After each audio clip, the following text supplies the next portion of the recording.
میرا نام آشی ہے۔ میری عمر 20 سال ہے۔ میں ایک شادی شدہ عورت ہوں۔ اسکول کے دنوں میں مجھے فلمیں دیکھنے کا بہت شوق تھا۔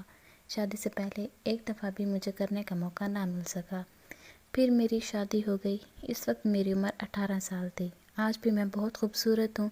اچھے اچھے مردوں کی نظر میرے جسم پر ہوتی ہے۔ ایک بچے کی ماں ہونے کے باوجود میں ابھی بھی جوان لگتی ہوں۔ میرے شوہر ایک پرائیویٹ کمپنی میں ملازمت کرتے ہیں۔ زندگی بہت اچھی گزر رہی ہے۔ میرے شوہر کا تبادلہ کسی اور جگہ ہو گیا۔ مجھے بھی ان کے ساتھ جانا پڑا، مگر میرے شوہر کو ابھی یہاں کچھ وقت لگنا تھا۔ وہ ابھی ایک ہفتے میں ایک بار ہی گھر آتے تھے۔ ایک دن میں وہ ایک بار سے زیادہ نہیں کر پاتے تھے، جس کی وجہ سے میری خواہش پوری نہیں ہوتی تھی۔ سارا دن ان کا تو آرام کرنے میں ہی گزر جاتا تھا۔ میں تڑپتی رہتی تھی۔ کچھ عرصہ تو میں ایمانداری کے ساتھ زندگی گزار رہی تھی، مگر پھر مجھ کو ضد ہو گئی اور میں نے وہ سب کچھ کیا جس کا کوئی شریف عورت سوچ بھی نہیں سکتی۔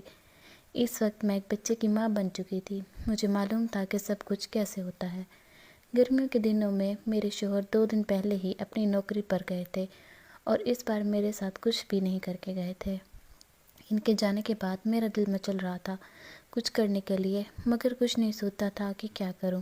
میں گھر میں اکیلی ہوتی تھی۔ میں لیٹی ٹی وی دیکھ رہی تھی۔ میں نے اس وقت اپنی شلوار قمیض پہنی ہوئی تھی۔ میں بہت باریک کپڑے پہنتی تھی جس میں سے سارا جسم نظر آتا تھا۔ میرے گھر کسی کا آنا جانا نہیں تھا۔ ہمارا کوئی جاننے والا اس محلے میں نہیں تھا۔ اچانک دروازے پر دستک ہوئی۔ میں سوچ میں پڑ گئی کہ اس گرمی میں کون ہو سکتا ہے۔ دروازے تک گئی کہ دیکھوں کون ہے۔ میں نے دروازہ کھولا تو دیکھا کہ باہر ایک بڑی عمر کا آدمی کھڑا تھا۔ وہ کہنے لگا کہ ہم آپ کے ساتھ والے مکان میں نئے پڑوسی آئے ہیں اور ایک ٹھنڈے پانی کی بوتل مل سکتی ہے۔ ایک دن میرے دماغ کی بتی جلی۔ میں نے سوچا اس کو بڑی عمر کے آدمی کے ساتھ کرنے کی خواہش پوری کر لوں۔ اس کی عمر تقریباً 40 سال ہو گئی۔ میں نے پوچھا کہ آپ اندر آ جائیں، بہت گرمی ہے۔ اس نے ایک لمحے کو سوچا، پھر اندر آ گیا۔ میں نے اس کے اندر آنے کے بعد ذرا سا سر باہر کر کے دیکھا کہ پوری گلی میں سناٹا چھایا ہوا تھا۔ میں دروازہ بند کر کے اندر آ گئی۔ دیکھا تو آدمی میرے پیچھے کھڑا مجھے غور سے دیکھ رہا تھا۔ میں نے صحن میں رکھے ایک ٹیبل کے پاس بیٹھنے کا اشارہ کیا۔ وہ مجھے غور سے دیکھ رہا تھا۔ میرے کپڑے بہت باریک تھے اور جسم سارا نظر آ رہا تھا۔ میں کچن میں گئی، وہاں سے ایک بوتل اور گلاس ٹیبل پر رکھ دیا، مگر اس دوران اس کو متوجہ کرنے کے لیے میں نے دوپٹہ گلے میں ڈال لیا اور بالکل جھک کر بوتل اور گلاس ٹیبل کے اوپر رکھا، جس سے اس کی نظر میرے جسم پر پڑ رہی تھی۔ میں نے سیدھا ہو کر اسے دیکھا، وہ مجھے ہی دیکھ رہا تھا۔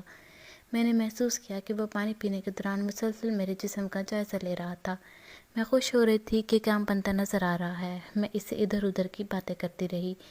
باتوں باتوں میں اس کے قریب گئی اور اس کے چہرے پر ہمت کر کے ہاتھ پھیرا۔ اس نے میرا ہاتھ پکڑ لیا اور کہنے لگا کہ تم کیا چاہتی ہو؟ میں نے بھی جواب دیا کہ جو ایک عورت ایک مرد سے چاہتی ہے۔ اس کی آنکھوں میں چمک آ گئی۔ وہ ایک دم اٹھا اور مجھے اپنی باہوں میں جکڑ لیا۔ میں نے خود کو آزاد کرتے ہوئے کہا کہ پہلے نہا کر آؤ۔ وہ باتھ روم میں نہانے کے لیے چلا گیا۔ میں نے اشارہ کیا کہ نہا کر اس کمرے میں آ جانا۔ میں کمرے میں چلی گئی اور جا کر لائٹ جلا دی۔ کمرے کا دروازہ کھلا اور وہ بوڑھا آدمی کمرے میں داخل ہو گیا اور بیڈ پر بیٹھ گیا۔ اب میں نے اس کو غور سے دیکھا تو اندازہ ہوا تھا کہ اچھا خاصا جوان آدمی ہے۔ ہلکی ہلکی داڑھی تھی۔ میں دیکھ کر خوشی سے پاگل ہونے لگی۔ وہ آہستہ سے میرے نزدیک آیا اور ایک ہاتھ بڑھا کر میری کمر میں ڈالا اور مجھے اپنے ساتھ لگا لیا۔ کہنے لگا تم بہت خوبصورت ہو، تم کو ایسا مزہ دوں گا تم یاد کرو گی۔ میں بھی تو مزہ ہی چاہتی تھی۔ اپنے مطلب کی بات سن کر میں بہت خوش ہوئی۔ میں بے شرموں کی طرح اپنے کپڑے اتار دیے۔ وہ میرا جسم دیکھ کر بہت خوش ہوا۔ کہنے لگا کہ تم شادی شدہ ہو؟ میں نے بولا ہاں، میرا ایک بچہ بھی ہے۔ اس کے اس پاگل پن سے مجھے تکلیف ہو رہی تھی، مگر میں نے اپنی خواہش پوری کرنے کے لیے اس کو برداشت کیا۔ وہ ایک جنگلی لگ رہا تھا۔ میں نے نشے میں مدہوش ہونے لگی تھی۔ مجھے ایسا لگ رہا تھا جیسے میں پہلے بھی کروا رہی ہوں۔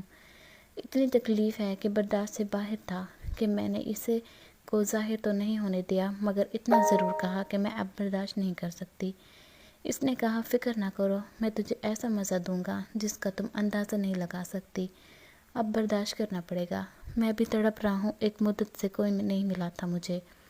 میں یہ مرد کھونا نہیں چاہتی تھی۔ اب اس نے کہا کہ تیار ہو جاؤ اور میرا دل تیزی سے دھڑک رہا تھا۔